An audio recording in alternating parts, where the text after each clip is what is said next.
sila siapa masak Musa? Ada yang ke sebelah حدثنا محمد بن يحيى بن فارس حدثنا صفوان بن عيسى عن الحسن بن زكوان عن المروان الأخطار قال رأيت ابن عمر أناق راحلته مستقبل القبلة ثم جلس يبول إليها فقلت يا أبا عبد الرحمن أليس قد نهي عن هذا؟ قال بلى إنما نهي عن ذلك في القضاء فإذا كان بينك وبين القبلة شيء يسترك فلا بأس. Okey, dalam sanad hadis ni semua okey, hanya satu sahaja ada problem, iaitu orang yang bernama Al-Hasan bin Zakwan. Tengok balik sanad. Haddatsana Muhammad bin Yahya bin Faris, kemudian haddatsana Safwan bin Isa an Al-Hasan bin Zakwan. Betul? Tengok Al-Hasan bin Zakwan, ketiga itulah. Mula-mula Muhammad bin Yahya bin Faris, lepas tu yang kedua Safwan bin Isa, yang ketiga tu Al-Hasan bin Zakwan. Lepas tu dia pula ambil daripada Marwan bin Al-Asfar. Semua okey, tak ada masalah. Problem hanya satu je pada sanad hadis ni, iaitu orang yang bernama Al-Hasan bin Zakwan. Dia ni orang Basrah.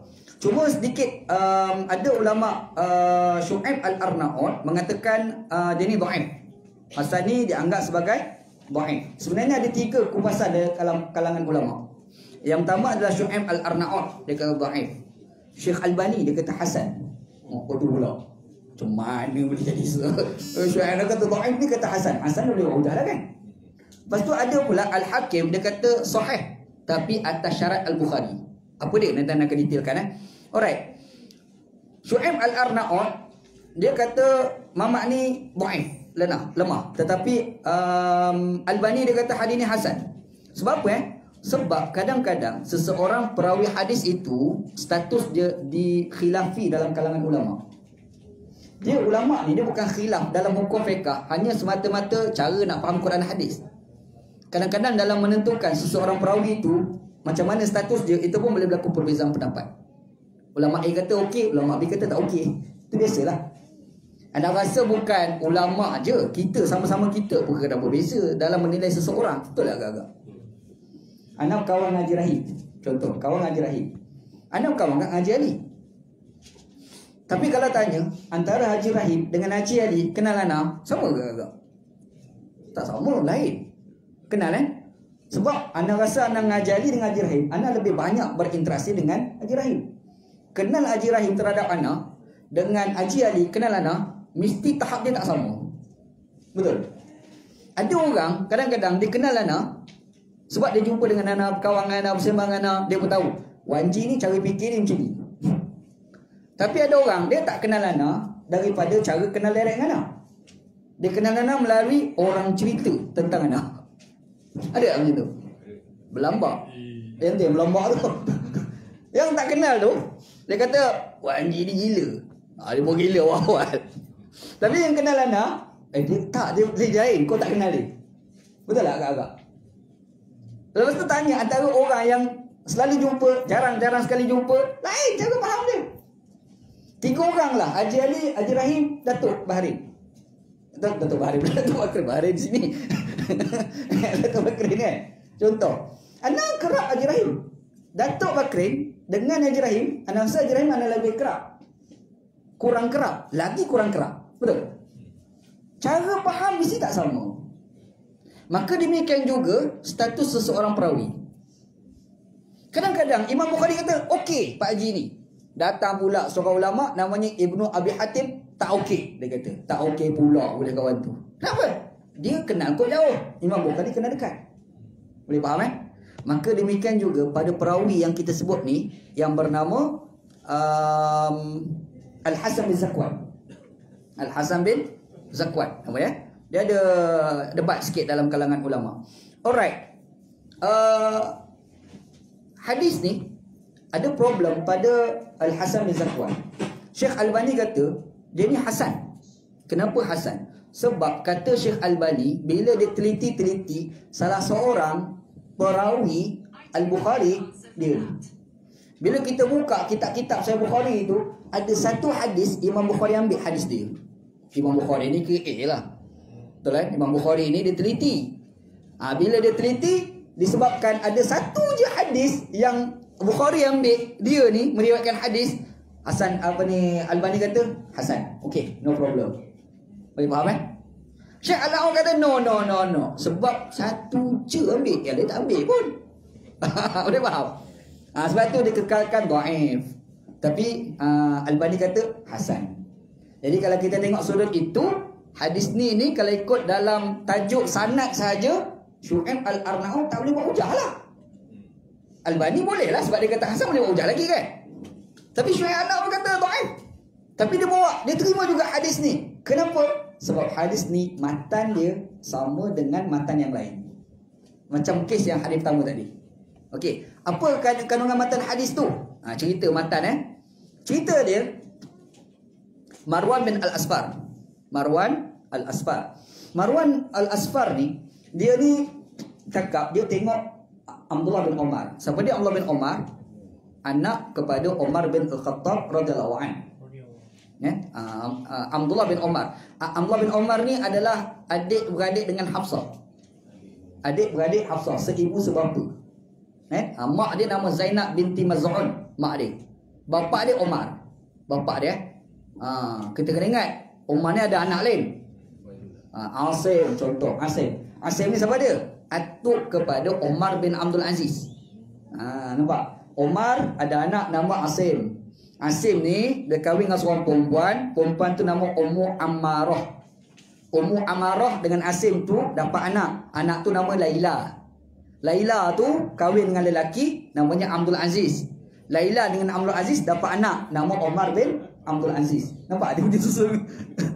Tahu tengok cerita tu kan? Asal cerita dia, Umar ni kan dia khalifah Islam. Bila khalifah Islam, dia ni tak macam Perdana Menteri kita. Perdana Menteri kita bila banjir, dia skop tanah. Tak ada kerja. Kan? Umar ni, bila rakyat dia lapar lah apa, dia tak boleh tidur. Itu orang nama Umar bin Al-Khattab. Kan? Perdana Menteri kita, orang tengah banjir, dia buat majlis kesyukuran. Apa benda Pak Haji ni? Dia beza lah kan? Jadi Umar ni malam-malam dia tak boleh tidur. Rakyat aku ni makan ke tak? Tidur tak boleh, dia kena berjalan. Aku nak tahu cerita rakyat aku. Jalan adalah satu rumah. Dia duduk berehat kat tepi, terdengar orang dah bersembang dalam rumah tu. Makcik itu ibu tunggal dengan anak perempuan seorang. Rupa-rupa peniaga susu. Malam tu anak ni kata, mak ni kata, kalau kita minah lah kot. Minah. Ummu Ammarah nama budak perempuan tu. Campurlah air dalam susu tu. Nanti dalam pagi kita nak jual susu. Jadi anak ni nama Ummu Ammarah kata, tak boleh mak, nipu dah tu. Nipu kan, campur air dalam susu. Umar ni dia buat dah keputusan. Kalau kita sekarang buat enactment ataupun buat akta, enactment dia kata jangan campur air dalam susu. Ini gharar, ini penipuan. Anak ni, mak ni kata, alah, Umar bukan dia tahu pun. Umar, dia boleh cakap lagu tu, dia tahu Umar duk terdengar kat luar ni. Faham tak? Umar bukan tahu pun. Kata mak cik ni, ibu tunggal ni. Ummu Ammarah kata apa? Kalau Umar tak tahu, tapi Tuhan kepada Umar tu tahu. Kata budak perempuan. Umar dengar ni, kalau kita ni deep. Orang bahasa Facebook kan, deep. Terkesak tu. Bagus budak ni kenal awak menantu. Umar kenal awak menantu. Balik rumah. Bila balik tu, pagi tu lepas main subuh apa, dia panggil anak dia Asim. Nak menikah tak nak? Dia tanya, nak menikah ke tak mau menikah? Asim kata, tak ada pula berasa nak menikah ni. Asim ni, Umar kata gini, dekat kampus sekian-sekian tu ada seorang budak perempuan. Aku kenal sangat awak menantu. Baik budak perempuan ni. Kan? Sebab cerita tu lah. Jadi, aku nak minta kamu kahwin budak perempuan tu. Asim kata, tak ada berasa nak kahwin lagi ni. Asim ni, Umar kata, kalau kamu tak kahwin dengan dia, aku rasa rugi. Tak ambil orang macam ni jadi keturunan. Aku rasa rugi. Kalau kamu tak nak juga, aku ambil buat bini aku. Umar kata, kalau kamu tak nak, aku ambil buat bini aku. Bila Umar cakap macam tu, anak kata, tak apalah, biar saya kahwin lah. Itu kan. Kalau orang kata, biarlah ayah, biar hamba lah. Apa ayah pula nak kahwin? Oh, ayah pun hidup kau Macam tu. Jadi bila kata lagu tu, Asim ni pergi mending kahwin budak perempuan tu. Itu kata Ummu Ammarah tu. Faham tak? Kahwin dua tu dapat anak perempuan, bukan anak lelaki, anak perempuan. Laila nama dia. Laila tu dia kahwin dengan seorang lelaki keturunan raja, keturunan Umayyah tu. Keturunan raja lah orang tu, namanya Abdul Aziz. Abdul Aziz dengan Laila dapat anak. Anak tu nama Omar Abdul Aziz tu lah. Faham tak? Jadi Umar ada anak nama Asim. Asim tu daripada bini lain. Yang kita sebut tadi ada seorang isteri pada Umar namanya Zainab binti Maz'un. Anak dia tu adik-beradik Abdullah bin Umar, satu lagi Hafsah. Hafsah tu isteri Nabi SAW. Faham tak? Abdullah bin Umar ni semasa hijratul Rasul SAW ke Madinah, masa tu umur dia baru 10 tahun. Baru 10 tahun baru umur dia. Faham Abdullah bin Umar ni. Lepas tu Nabi Muhammad kahwin dengan Hafsah, kakak dia tu lah. Bila? Tahun ketiga Hijriah. Tahun ketiga Hijriah. Suami dia mati dalam perang. Suami kepada Hafsah tu lah. Jadi dah tak ada laki, tak ada suami kan. Nabi Muhammad kahwin dengan dia. Kalau orang sekarang panggil kahwin politik lah ni. Kahwin politik. Faham tak? Kahwin dengan Hafsah. Maksudnya masa Nabi Muhammad kahwin Hafsah, umur Abdullah bin Umar ni berapa? 13 tahun. Budak lagi sebenarnya. Faham cerita ni? Dia budak lagi. Nanti kita akan jumpa hadis kat bawah yang Abdullah bin Umar dia panjat rumah Hafsah, dia tengok, dia nampak Nabi qada hajat. Kita fikir, apa pasal sahabat Nabi nak panjat rumah nak tengok Nabi qada hajat? Budak lagi. Faham tak jalan cerita? Betul kenapa sahabat panjat rumah pergi tengok Nabi qada hajat? Kita fikir tak ada kerja. Kita fikirlah. Cuba kita fikir lain sikit. Budak-budak ke mana budak-budak? Tak pelik lah anak kita 13 tahun dia panjat rumah lagi. Panjat tingkat lagi. Kalau bawah lagi tingkat biasa ni pun panjat. Betul? Faham kalau kita faham umur lagu tu baru kita buat, patutlah dia panjat umur. Boleh faham okey. Cerita hadis ni sebelum kita nak cerita pasal dia panjat umur tu. Cerita hadis ni dia kata ada seorang tabi'in namanya Marwan Al-Asfar. Dia kata ra'aitu Ibnu Umar anakho rahilatahu. Anakho ni kalau terjemahan kita ni parking. Anda terjemah apa situ? Parking juga kan? Parking. Dia sebenarnya parking ni tak tepat tau. Dia panggil apa Kita tengok tak orang Arab ni dia pakai ikat kepala tu. Orang panggil ega. Sebenarnya sebutan betulnya iqal. Akal. Iqal, alat pengikat. Akal tu maksudnya alat pengikat. Kita ni Syekh, kalau tak ada akal macam lembu putus tali tu lah. Betul? Bila ada akal dia pengikat. Nak buat apa fikir tu ikat daripada kita buat satu benda tak betul. Betul tak? Itu mana akal. Daripada kata iqal. Iqal ni tali pengikat. Orang Arab dia bubuh serban, dia bubuh tali pengikat supaya serban tu tak terbang bila tiup angin. Bubuh iqal tu. Kan Arab, tengok Arab Saudi, Arab. Faham dia panggil ikat tu iqal. Orang kita panggil ega. Sebab tiru cara orang Arab Saudi bercakap. Orang Arab Saudi kan Ustaz Musa dan Ustaz di Mesir lah. Naji pergi ke Arab Yaman sebut qaf tu jadi ga. Betul? Lahman bagar. Tahu pun? Lahman bakar. Lembu tu kan. Dia sebut lahman bagar. Qaf tu jadi ga. Kalau pergi kat Mesir jim jadi ga. Ustaz dengar izaga an-Nasrullah dekat Ustaz Sabri. Betul lah, tadi Ustaz lah ngaji Mesir. Kadang-kadang jumpa Arab Mesir baca Quran. Izaga an-Nasrullah. Izaga. Kata betul balik. Kita orang Malaysia lagi elok sebut daripada Arab Mesir tu sebut. Kan? Izaga. Tempat kita pun ada juga hak jauh pekat-pekat tu. Hak pekat-pekat ya ayuhal laji. Ya ayuhal laji nak amanu. Mana dia ayuhal laji nak amanu ya ayuhal lazi. Dak ayuhal laji pakai mat. Macam mana dia dah disusah tersebut kan? Berlaku. Nampak cerita Iqal ni asalnya iqal Arab pakai tak kat kepala. Satu lagi bila dia berhenti, dia turun unta tu kan, kaki dia berlipat. Kaki unta tu kan. Macam mana nak bagi unta tu tak bangun? Dia bubuh iqal tu tak kaki tu lah. Itu dia panggil anakho. Faham? Kita panggil apa ni? Handbrake lah kot kaitan. Handbrake lah. Kan? Boleh faham eh? Jadi cerita dia, Ra'aitu Ibn Umar anakha rahilatahu. Cerita hadis tu. Abdullah bin Umar ni, dia handbrake lah unta dia tu. Rahilah ni kenderaan. Kenderaan zaman tu unta lah. Jadi dia bubuh tu. Dia jatuh tu, dia bubuh dekat kaki unta tu. Jadi bila tak dia nak bangun lah unta tu. Bila dia nak naik, dia tarik. Oh, buka. Lock. Syekh kata lock. Dia lock tu kan. Handbrake lah. Kalau kereta ni handbrake. Parking dah. Tapi kadang-kadang berjalan lagi. Tarik handbrake. Tak jalan lah kereta tu. Betul lah kan? Gitu. Anakho itu bawa bahas anakho tu. Jadi dia punya unta tu. Kan? Ra'ilah tahu. Mustaqbilal menghadap arah kiblat. Cerita dia parking unta tu menghadap arah kiblat. Jadi semua jalasa. Kemudian dia datang, dia duduk.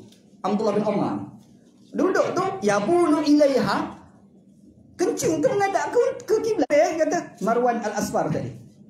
Marwan bin Al-Asfar, kawan kepada Umar bin Al-Khattab. Dia kata, ya Aba Abdurrahman, wahai Abu Abdurrahman. Ini gelaran kepada Abdullah bin Umar Ya Aba Abdurrahman. Kalau bahasa kita, wahai Abdullah bin Umar. Dia kata, alaisa qad nuhiya an, bukankah benda tu kan dilarang? Kan tak boleh menghadap kiblat masa kencing.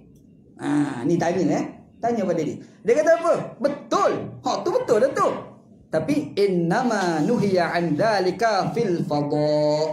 Yang tak boleh itu, yang dilarang itu ketika di fadha. Fadha ni padang lapang. Fa iza kana bainaka wa bainal qiblata wa bainal qiblati syai'un yasturuka fala ba'sa. Kata siapa? Kata Abdullah bin Umar. Dia kata yang dikatakan tak boleh itu di padang lapang. Tetapi di antara kamu dan di antara kiblat itu ada sesuatu yang menutup, yang tu tak apa. Maksudnya faham apa? Yang inilah yang dikatakan kalau dalam bangunan tak apa. Yang tak boleh ni tengah padang tu. Faham adik ni? Faham Okey. Okey lah tu. Boleh nampak sikit gambaran tu kan? Yang pertama, yang kita kena faham dalam hadis, daripada hadis ni bukan perbuatan Nabi, tetapi perbuatan sahabat. Sebab hadis ni ada cerita tak kaitan dengan Nabi? Tak ada kan? Tak ada kaitan dengan Nabi SAW. Jadi benda ni melibatkan kepada sahabat Nabi nama Abdullah bin Umar. Sahabat Maka ingat balik anda ada cerita sebelum ni. Hadis, ada hadis marfu', ada hadis mauquf, ada hadis maqtu'. Ingat tiga yang anda sebut dalam 2-3 kali kuliah anda sebut dah. Marfu' maksudnya itu disandarkan pada Nabi. Mauquf terberhenti pada sahabat. Maqtu' terberhenti kepada tabi'in. Betul tak? Jadi apakah daripada amalan sahabat boleh dijadikan sandaran hukum? Persoalan. Boleh ke tak? Di hukum ni dia mesti wahyu. Bila sebut wahyu, yang dapat wahyu ni Nabi Muhammad je.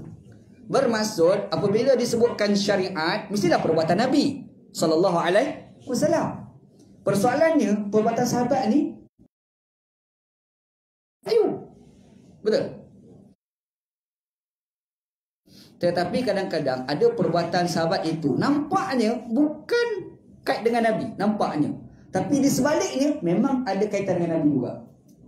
Contohnya, inilah hadisnya. Sebab apa?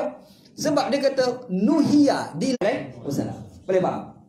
Boleh boleh tu. Boleh pergi jauh dah tu. Banyak tu boleh mengaji hadis dah tu. Nak jadi ulama hadis tu ada peluang lah kalau dia faham macam tu. Boleh insya-Allah. Okey. Kalau kita tanya, apa bukti yang apa yang dilakukan oleh Abdullah bin Umar itu boleh disandarkan